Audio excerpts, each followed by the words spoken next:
बड़े भाव के साथ में संत लोग हैं जो भगवान का कीर्तन कर रहे थे। वो भी जाकर के वहां पर बैठ गया। जब कीर्तन समाप्त हुआ तो जो गुरु महाराज थे उनसे कहा कि गुरुदेव कल मैं आपको भोजन कराऊंगा, तो आप मेरे घर पर पधारें। तो गुरुदेव ने कह दिया कि ठीक है, कल भोजन की तैयारी करवाओ, हम सब चेलों को साथ में लेकर के आपके घर पर आएंगे। भगवान का भोग लगेगा, कीर्तन होगा, प्रसाद पाएंगे। गुरुजी ने आदेश दे दिया तो वो कहने लग गया कि गुरुदेव मेरा जो भाई है ना वो नास्तिक प्रवृत्ति का है, यदि वो आपसे कुछ कह दे तो आप नाराज मत हो जाना। वो भगवान को नहीं मानता है, संतों को नहीं मानता है। मैं कोई भी सत्कर्म करता हूँ, दान पुण्य करता हूँ, तो उसके लिए भी वो मना करता है। तो इसलिए आप नाराज मत हो जाना। तो उसने कहा कि तुझे एक काम करना पड़ेगा कि तू बैंड बाजे वाले को लेकर के आएगा और हम यहाँ से जब रवाना होंगे बैंड बाजा बजेगा, नाचते गाते कीर्तन करते आनंद लेते हुए तेरे घर पर पहुंचेंगे। इतना काम तुझे करना है। बोले ठीक है गुरुजी, हो जाएगा। तो उसने क्या किया, बैंड बाजे वाले को भी कर लिया। अब दूसरे दिन भोजन की तैयारी हो जाती है। वो गुरु महाराज को लेने के लिए आ जाता है, बैंड बाजा लेकर के आया और बड़े ठाट बाट के साथ में कीर्तन करते हुए वो जाने लगे। तो जो नास्तिक प्रवृत्ति का था वो विचार करने लग गया कि भाई साहब को इतना समझा दिया लेकिन ये समझते नहीं हैं, पैसे को बर्बाद करते हैं जबरदस्ती। इन मोटों को है ना जो माल खिलाते हैं, क्या मिलेगा इससे। उसने अपने मन में सोचा कि मैं तो इनके दर्शन भी नहीं करूंगा। तो वो क्या था कि कमरे में अंदर सांकड़ी बंद करके बैठ जाता है। संत लोग आए, खूब आनंद से वहां पर कीर्तन किया, सत्संग किया, प्रसाद तैयार हुआ, ठाकुर जी के भोग लगा, सभी हरिहर करते हैं। राम कया सुख उपजय, कृष्ण कया दुख जाय, महिमा महाप्रसाद की पाओ प्रेम लगाए। सभी प्रसाद पाते हैं। उसने कहा कि जो तेरा भाई है जो कहां पर है। बोले गुरुजी वो कमरे के अंदर बंद है। उसने कमरा बंद कर लिया। उसको ऐसे उत्सव है ना जो अच्छे भी नहीं लगते हैं। अब गुरुजी ने मन में सोचा कि यदि किसी के जीवन में संत का दर्शन हो जाता है तो ये समझना चाहिए कि उसका भाग्य चमक गया, क्योंकि बड़े भाग से संतों के दर्शन होते हैं। जब कई जन्मों का जब पुण्य उदय होता है, जब ही संतों का दर्शन होता है। और संत के दर्शन मात्र से पापों का नाश हो जाता है। संत दर्श पातक जिमिटरे, संत के दर्शन से पाप कट जाते हैं। अब गुरुजी ने अपने चेलों से कहा कि तुम बैंड बाजे के साथ नाचते गाते कीर्तन करते हुए यहाँ से रवाना हो जाओ, मैं थोड़ी देर रुक करके फिर आऊंगा। अब वो सब चेले वहां से रवाना हो गए, बाजे बज रहे थे। वो अंदर बैठा था। गुरुजी ने क्या किया कि बाहर से सांकड़ी बंद कर दी। जब देखे बाहर कैसे निकले। अब बैंड बाजे बजते हुए जा रहे थे तो उसने सोचा कि वो यहां से चले गए। अब वो किवाड़ों को बजाने लग गया, बाहर से सांकड़ी बंद थी और गुरुजी वहीं दरवाजे के पास में खड़े थे। अब वो उसको काफी देर जब वो परेशान हो गया, खड़खड़ाहट करता रहा, किवाड़ खोलो किवाड़ खोलो किवाड़ खोलो। जब गुरुजी ने किवाड़ खोले और किवाड़ खोलते ही तुरंत जो है उसका हाथ पकड़ लेते हैं, कस करके हाथ पकड़ लिया। गुरुजी भी कमजोर नहीं थे। वो खूब छटपटाया अपना हाथ छुड़ाने के लिए, लेकिन जो संत थे उन्होंने हाथ नहीं छोड़ा। उन्होंने कहा कि जब तू तेरे मुख से राम कहेगा तो मैं तेरा हाथ छोड़ दूंगा। क्या कहेगा? राम। राम कहेगा तो मैं तेरा हाथ छोड़ दूंगा, नहीं तेरा हाथ नहीं छोड़ूंगा। वो गुस्से के अंदर हो रहा था। बोले नहीं, मैं ये नाम तो लेता ही नहीं हूं। बोले ये नाम लेना पड़ेगा यदि तुझे छुड़ाना है तो वो कहते हैं ना कि मरता क्या नहीं करता, आखिर में उसने कहा कि राम, तो गुरुजी ने तुरंत उसका हाथ छोड़ दिया और उससे कहने लगे कि ये जो भगवान का नाम तूने तेरे मुख से लिया है, इसको किसी भी कीमत के ऊपर तुझे बेचना नहीं है, ये और कह दिया उसको। और संत तो वहां से चले जाते हैं, संतों के वचन सिद्ध होते हैं, उनके मुख से कुछ निकल जाता है ना, यदि झूठ भी निकल जाती है तो उसको भगवान सच्चा करते हैं। अब अंतिम समय सबका आता है, आखिर समय सबका आता है, तो अंतिम समय जब उसका आया तो यमदूत जो थे उसको लेने के लिए आए। यमदूत उसको लेकर के चले जाते हैं, यमराज जी के सामने पेश कर दिया। यमराज जी चित्रगुप्त को बुलाते हैं और चित्रगुप्त को बुला करके कहने लगे कि देखो कि इसने कौन कौन से क्या क्या कैसे कैसे कर्म किए हैं, तो अपन जो कुछ भी करते हैं ना उसका सारा लेखा जोखा वहां पर रहता है यमराज जी के पास में। चित्रगुप्त सारा लेखा जोखा करते हैं। बोली श्री सीताराम जी महाराज की जय। तो चित्रगुप्त ने क्या किया कि बही खाता निकाला और बताने लगे कि महाराज इसने तो अपने जीवन के अंदर कोई भी सत्कर्म नहीं किया, इसका सारा जीवन व्यर्थ ही बीत गया। हाँ इतना जरूर है कि एक संत के कहने से इसने जबरदस्ती राम का नाम लिया था, एक बार राम का नाम लिया था। तो यमराज जी बोले कि भाई तू तेरे पापों का दंड भोगना चाहता है पहले, या जो राम का नाम तूने अपने मुख से लिया था उसका फल लेना चाहता है। उसने कहा कि पापों का जो दंड है कितने समय तक भोगना पड़ेगा? बोले बहुत, कई वर्षों तक है, गणना भी नहीं है, इतने वर्षों तक तुझे पापों का दंड भोगना पड़ेगा। अब उसने अपने मन में सोचा कि मैं पाप पहले भोगता हूं तो न जाने कितना समय निकल जाएगा, इसलिए अपने पहले तो ये देख लेते हैं कि जो राम का नाम लिया है ना इसका क्या फल मिलता है, पहले ये फल ले लेते हैं अपन। तो उसने यमराज जी से कहा कि आप है ना जो पहले मुझे राम के नाम का फल दीजिए। अब यमराज जी विचार करने लगे कि इसने धोखे से राम का नाम लिया है, तो अब इसका मैं क्या फल दूं? अब भाई जो गद्दी के ऊपर बैठता है ना उसको विचार करके उचित ही तो फल दिया जाता है। यदि उससे कुछ गलत निर्णय हो जाए तो उसको भी दंड भोगना पड़ता है। जो मजिस्ट्रेट होता है वो विचार करता है पहले कि भाई इसने ये अपराध किया है तो इसको क्या दंड दिया जाए।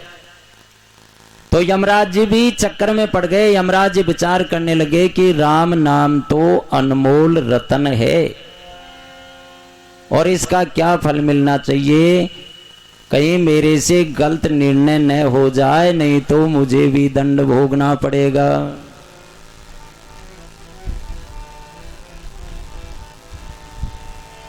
राम नाम अनमोल रतन है, जान सके तो जान, अरे मन भजले सीताराम।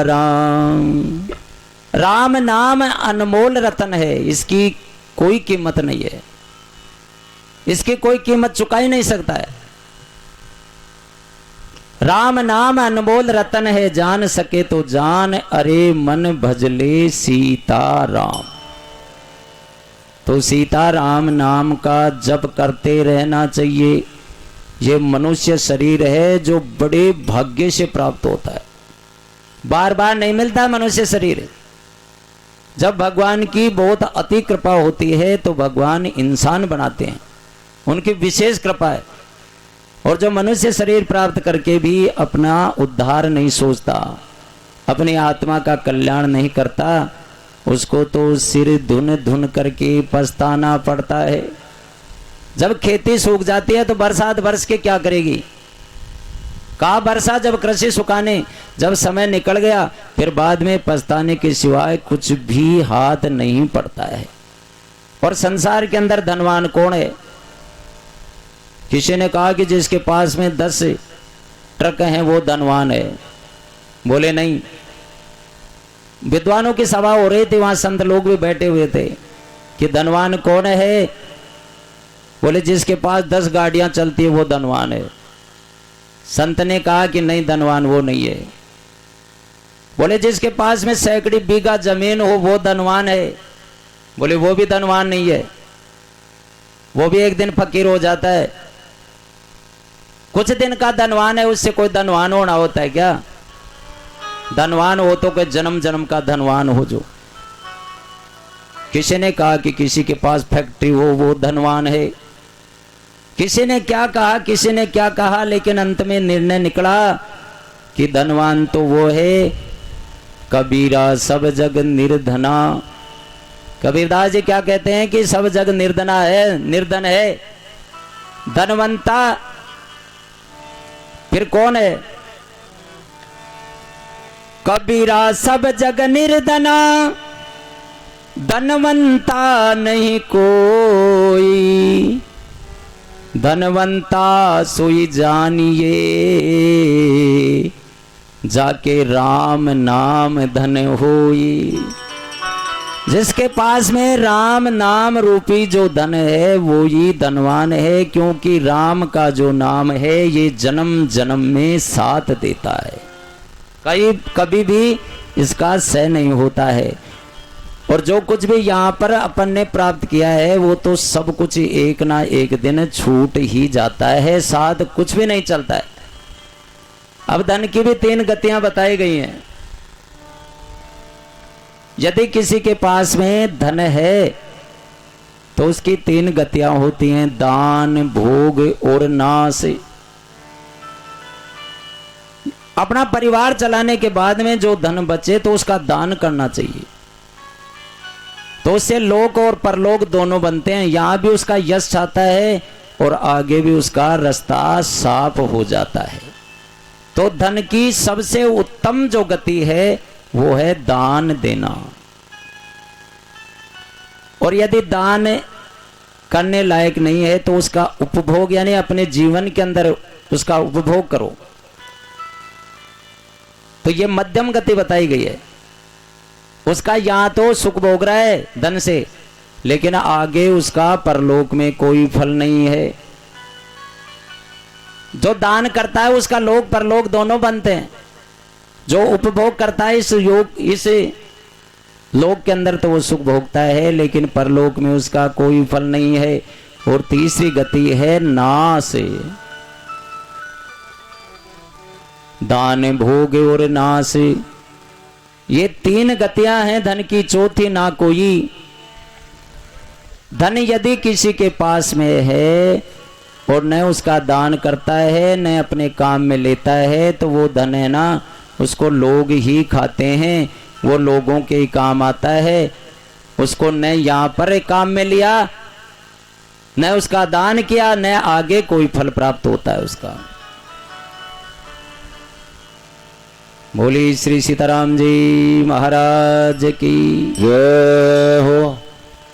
यमराज जी चक्कर में पड़ गए कि भाई राम का जो नाम है ये तो अनमोल रत्न है, इसका क्या फल दूं, मेरे से कहीं गलत निर्णय न हो जाए। इसलिए यमराज जी ने सोचा कि इस जीव को लेकर के अपन ब्रह्मा जी के पास में चलते। तो यमराज जी उसको लेकर के ब्रह्मा जी के पास में पहुंच गए।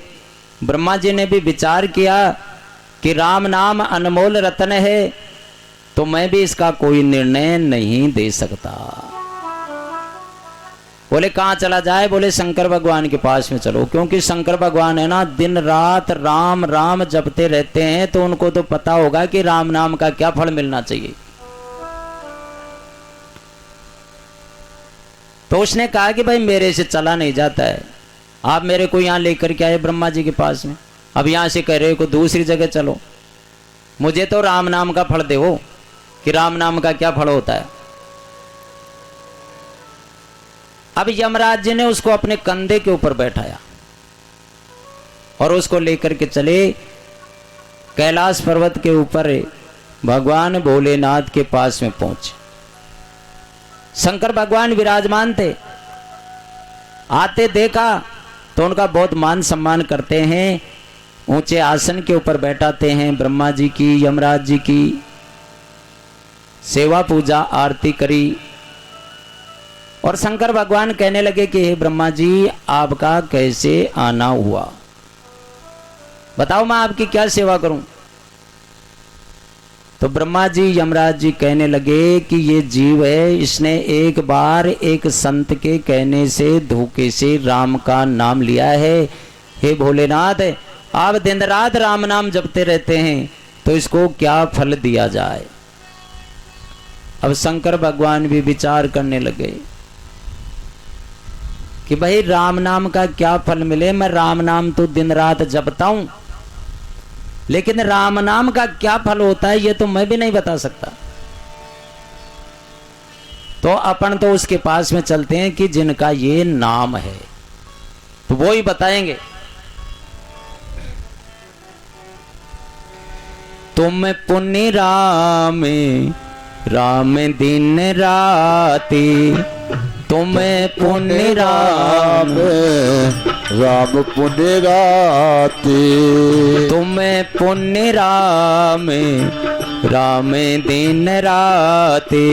ओ तुम पुण्य राम राम पुण्य राती। सादर जपऊं अनग आरती, सादर जप हो अनक आरती।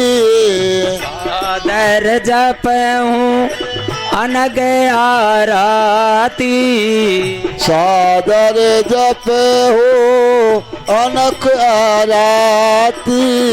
राम सिया राम सिया राम सिया राम राम सिया राम जय जय राम सिया राम। बोली श्री सीताराम जी महाराज की जय हो। शंकर भगवान ने कहा कि जिनका ये नाम है उनके पास में चलते हैं। अब उस जीव को पालकी के अंदर बैठा करके लाए, भगवान श्री राम जी के पास में पहुंचे और अपनी समस्या बताई। भगवान राम ने कहा कि इस जीव को उठा करके मेरी गोद में बैठा दो। तो उसको गोद में बैठाया गया और सभी भगवान के मुंह की तरफ देख रहे हैं, ब्रह्मा जी, यमराज जी, शंकर भगवान, कि देखे भगवान क्या निर्णय देते हैं। राम न सकई नाम गुण गाई, नाम का जो गुण है वो तो राम जी भी नहीं गा सकते। राम नाम लेने का कितना पुण्य फल, कितना प्रभाव होता है, उसको तो भगवान भी नहीं बता सकते। भगवान ने उसको अपनी गोद में बैठा लिया। सभी मुंह की तरफ देख रहे थे